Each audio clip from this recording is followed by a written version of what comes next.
اقسم بالله فضيحه. يعني ايه التقرير يضيع يا جدعان؟ اتحاد الكره بيقول لك التقرير بتاع المراقب المباراه بتاع الزمالك وبيراميدز اللي حصلت فيه المشكله، اللي لعيبه الزمالك ضربت فيه مدير الامن بتاع الاستاد او فرد الامن، التقرير ضاع. يعني ايه التقرير ضاع؟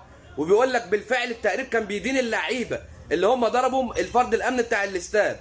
النهارده في اجتماع اتحاد الكره او رابطه الانديه او رابطه المسابقات ايا من يكون او رابطه الانضباط، فبيقول لك ان التقرير اتنسى في الامارات. يعني ايه التقرير اتنسى؟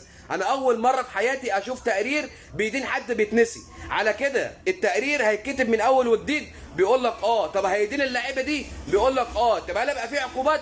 بيقول لك لا. طب انت اصلا ما حاسبتش جوميز على اللي عمله في المدرب، وما عاقبتش زيزو، وما عاقبتش دونجا، وما عاقبتش شيكابالا من الماتش اللي قبله ولا بتاع السوبر بتاع السنه اللي فاتت، وما عاقبتش الواد بتاع بيراميدز. اقسم بالله فضيحه اللي بيحصل ده يا جماعه. لصالح مين؟ عيب.